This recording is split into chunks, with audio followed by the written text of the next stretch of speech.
Navigating 5-year strategic framework for achieving SDGs, policy, partnership and priorities. শীর্ষক জাতীয় সম্মেলন 2026-এর উদ্বোধনী অনুষ্ঠানের সম্মানিত সভাপতি, মন্ত্রিপরিষদের সদস্য এবং উপদেষ্টাবৃন্দ, জাতীয় সংসদ সদস্যবৃন্দ, members of the diplomatic corps, development partners, বেসরকারি খাতের প্রতিনিধি, এনজিও, সুশীল সমাজের প্রতিনিধিবৃন্দ এবং উপস্থিত সুধীমণ্ডলী, আসসালামু আলাইকুম। আমাদের আজকের এই অনুষ্ঠানের বক্তব্যর পালার আমি শেষ বক্তা। আমার আগে যারা বক্তব্য দিয়েছেন মোটামুটিভাবে সবকিছুই আলোচিত হয়েছে, তবে যেহেতু একটি অত্যন্ত গুরুত্বপূর্ণ বিষয়, সেজন্য আমি খুব সংক্ষেপে আমার কিছু মতামত আপনাদের সামনে তুলে ধরতে চাই। ফুডেলা একটি নাবিল পণ্য। উপস্থিত সুধীবৃন্দ, বাংলাদেশ যেভাবে মিলেনিয়াম ডেভেলপমেন্ট গোল এমডিজি বাস্তবায়নের সাফল্যের পরিচয় দিয়েছিল, একইভাবে সাস্টেনেবল ডেভেলপমেন্ট গোল এসডিজি বাস্তবায়নের ক্ষেত্রেও বাংলাদেশ যথাযথভাবে পদক্ষেপ গ্রহণ এবং বাস্তবায়ন করে চলেছে। আপনারা নিশ্চয়ই লক্ষ্য করে থাকবেন, এসডিজির প্রতিপাদ্য নো ওয়ান লিভ বিহাইন্ড, কিংবা কাউকে পিছনে ফেলে নয়। এই মূলনীতির সঙ্গে বর্তমানের সরকারের জননীতিরও মিল রয়েছে। সকল শ্রেণী, পেশা তথা জনগণের স্বার্থ নিশ্চিত করার লক্ষ্যে বর্তমান সরকারের নীতি হচ্ছে সবার আগে বাংলাদেশ। বিএনপির জননীতির দিকে লক্ষ্য করলেই একটা বিষয় স্পষ্ট হয়ে উঠবে সবার কাছে। সেটি কি? সেটি হচ্ছে সকল সময় বিএনপির সকল পরিকল্পনা ছিল এবং কর্মসূচি ছিল জনবান্ধব। যেমন দেশ এবং জনগণের উন্নয়নে আমরা যা এখানে উপস্থাপিত একটি ডকুমেন্টারিতেও দেখেছি, স্বাধীনতার ঘোষক শহীদ রাষ্ট্রপতি জিয়াউর রহমানের 19 দফা, সাবেক প্রধানমন্ত্রী মরহুমা বেগম খালেদা জিয়ার ভিশন 2030 এবং বর্তমান রাষ্ট্র সংস্কারের 31 দফা ঐতিহাসিকভাবেই প্রতিটি ভিশন এবং মিশনের সঙ্গে এমডিজি কিংবা বর্তমানে এসডিজির খুব বেশি অমিল নেই। উপস্থিত সুধীবৃন্দ, এমডিজির লক্ষ্য, উদ্দেশ্য এবং কর্ম পরিকল্পনা নিয়ে এতক্ষণ আমরা সকলে এখানে আলোচনা করেছি।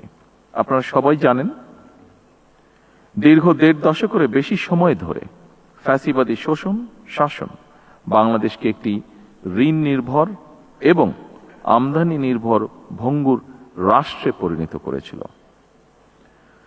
শিক্ষা, স্বাস্থ্য, পরিবেশ সহ সকল ক্ষেত্রে ভঙ্গুর এই রাষ্ট্রটি এবার পুনর্গঠনের পালা। শিক্ষা, স্বাস্থ্য, পরিবেশ সহ সকল ক্ষেত্রে এই যে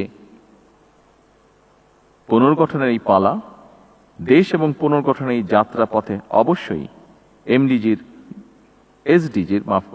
এসডিজির গুরুত্বপূর্ণ ভূমিকা অনস্বীকারযোগ্য।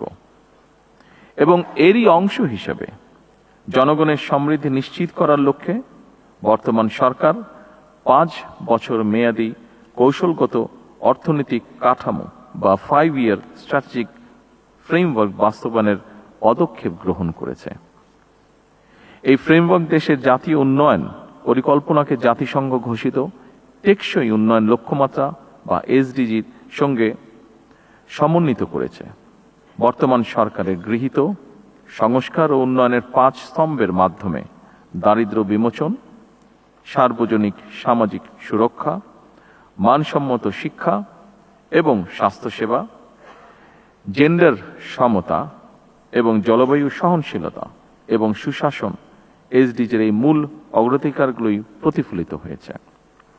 সম্মানিত উপস্থিতিবৃন্দ, সর্বোন্নত দেশের তালিকা থেকে উত্তরণ এবং এসডিজি বাস্তবায়নে অর্জিত অগ্রগতির সুসংহত করতে বর্তমান সরকার পুনরুদ্ধার, পুনর্বাসন, পুনর্গঠন বা রিকভারি, রিহ্যাবিলিটেশন এবং রিকনস্ট্রাকশন এই 3R কৌশল গ্রহণ করেছে, যার মাধ্যমে সাময়িক স্থিতিশীলতা থেকে শুরু করে দীর্ঘমেয়াদী কাঠামোগত রূপান্তর সবকিছুই একটি সুসংহত পথনকশা বাস্তবায়িত হবে।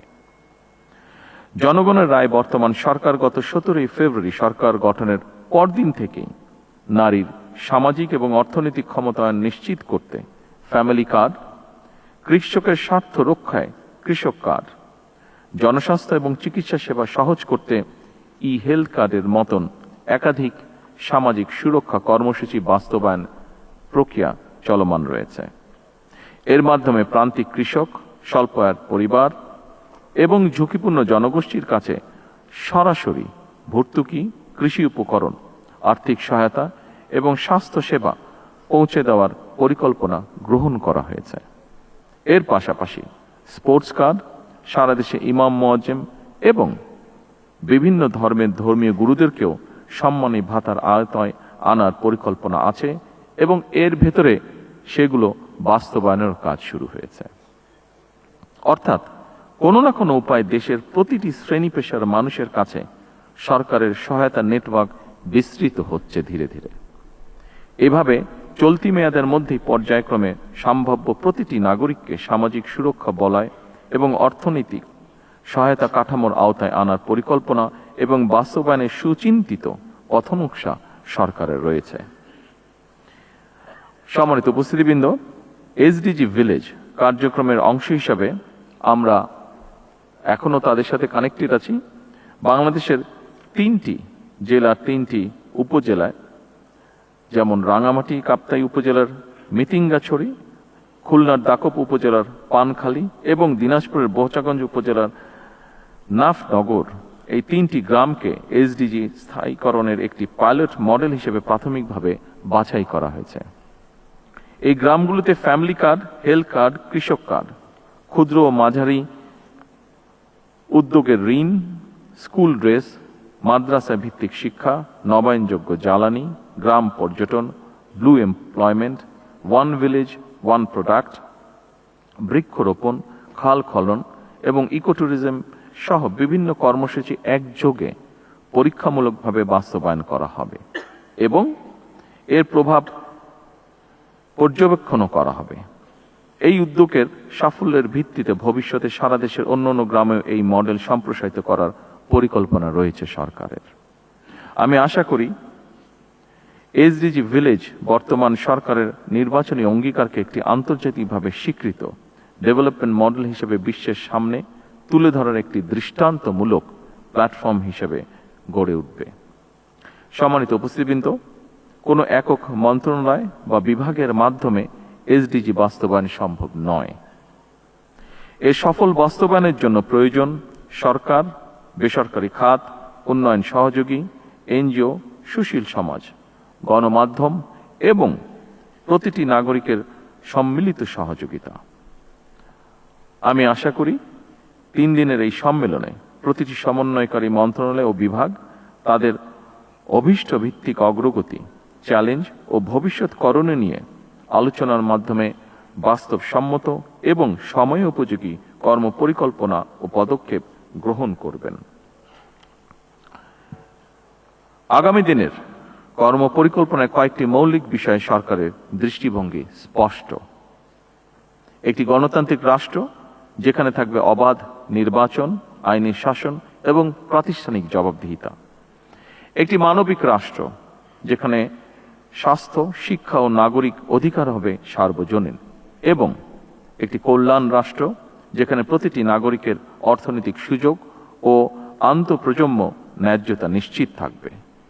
সম্মানিত সকল উপস্থিতিবৃন্দ, সবশেষে আমি প্রধানমন্ত্রীর কার্যালয়ের এসডিজি বিষয়ক মুখ্য সমন্বয়ক এবং গভর্নেন্স ইনোভেশন ইউনিট এবং বাংলাদেশ পরিকল্পনা কমিশনের সাধারণ অর্থনীতি বিভাগকে এমন একটি জনগুরুত্বপূর্ণ সম্মেলন আয়োজনের জন্য আন্তরিকভাবে ধন্যবাদ জানাই।